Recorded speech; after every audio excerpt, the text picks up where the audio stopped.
Good afternoon, boys and girls. It's Friday and at the end of a big work week on your part. I know you've been working really hard, and I got my first questions today, one from Maddie and one from Cleo, about how to find the surface area of a cylinder. I think we have to review a couple things before we get to that. And last time I met with you, if you look at the last video I made, I was showing you my card that I would use if I were taking a test, and we should probably, if you can get your card, I hope you all can see this, put the formulas for surface area on your card.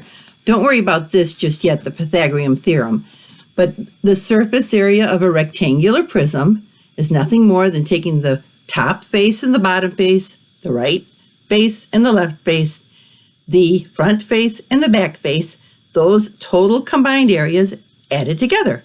If you had a triangular prism, which is like a triangular box, you would take the front and the back, the bottom and the right and left sides, all faces, add them up, and you would have the surface area of the triangular prism. And today, the one that's in question is the way you find the surface area of a cylinder. It's nothing harder than, it's really not hard at all. Just find the area of the top, which is a circle, the area of the bottom, which should be the same size circle. And then what really confuses everybody is the side or the label. And I'll show you what I mean by that. But let's first review the surface area of a rectangular prism. Okay, take my sign down and put this up for a minute.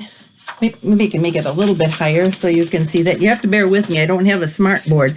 And I have a dry erase board here on my closet door. Okay.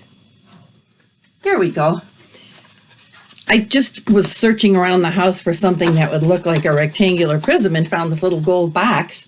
Remember, if you read carefully the last couple days, all you do is open the box up. Oh, and then you've got all the faces showing.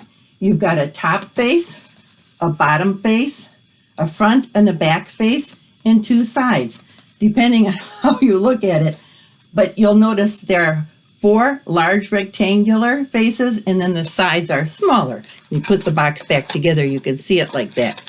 So the way you find the area of or surface area, I should say, of a rectangular prism is take the top, which in this case was 6 by 3.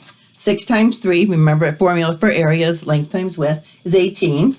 The bottom, which is also 6 by 3, 18.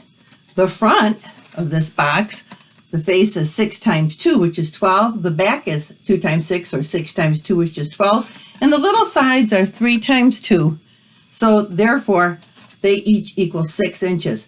And you add it all together, and I believe you come up with 72 square inches. Okay, now that was the surface area for a rectangular prism. Now let's get to today's fun part. And that's the surface area of a cylinder. You have to bear with me as I get my little roll of tape out here.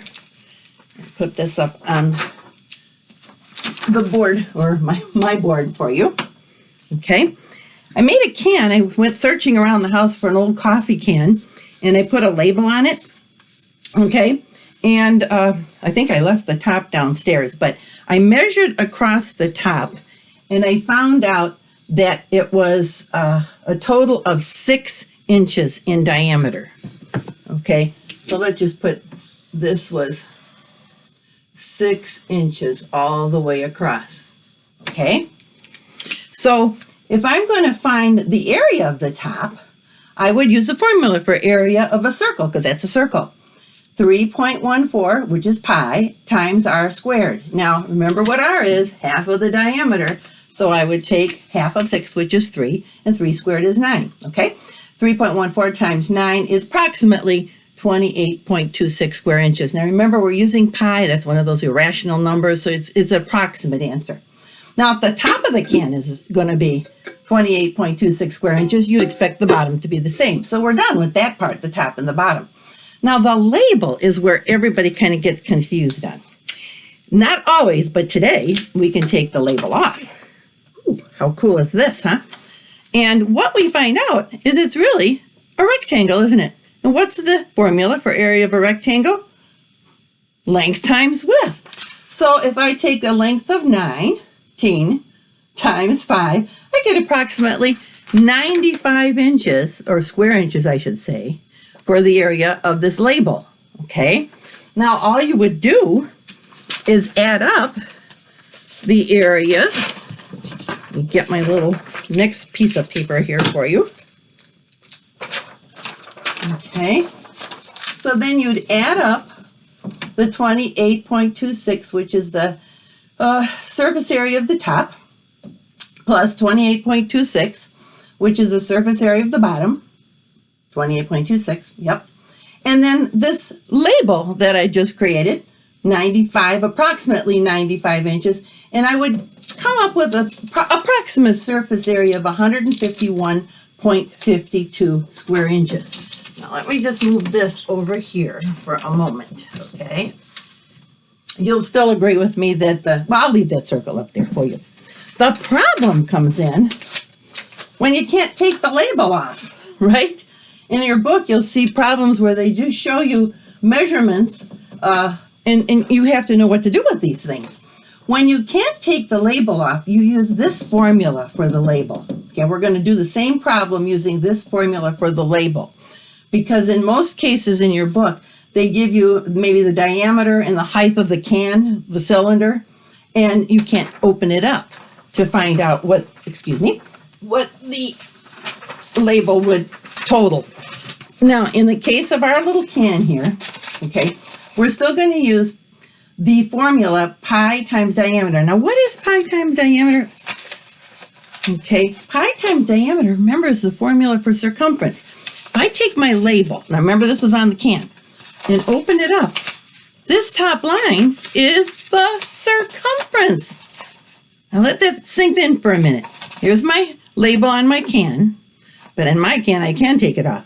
Circumference is the distance around a circle, right? The formula for circumference is pi times diameter. So if I open it up, the circumference is the length of my label, okay? Now the height is what you'll see in the book is the height of the can or the cylinder, okay? So if I can find my circumference and multiply it by the height, circumference, multiply it by the height, by the way, it was 5 inches tall, I should have the label, right? Now again, I'm going to be using pi, so it's approximate again, okay? So I'm taking pi times diameter was 3.14. Now this time I'm using the diameter because that's the formula for circumference, and the diameter is 6 inches times the height of the can, which was 5, and it comes out to be a total of 94.25 square inches, or inches to the second power. Look at that. Not that far off. 94.25, 95 doing it this way. That's pretty darn close. I'd say that's pretty good, right? Now, all you do is what we did originally. My piece of paper out here with my tape.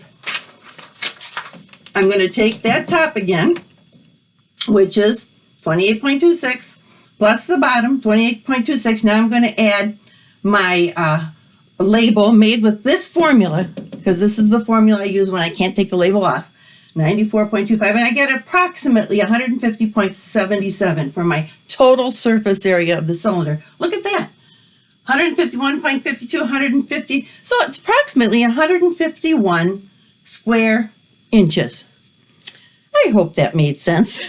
If not, direct your questions to Mr. Cameron again, and I'll be happy to maybe show you a different way.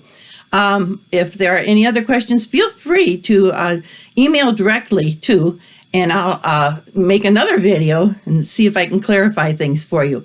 Okay, and my home email address, you can do email me at Swiderek, SWIDEREKP, at olgcparish.net.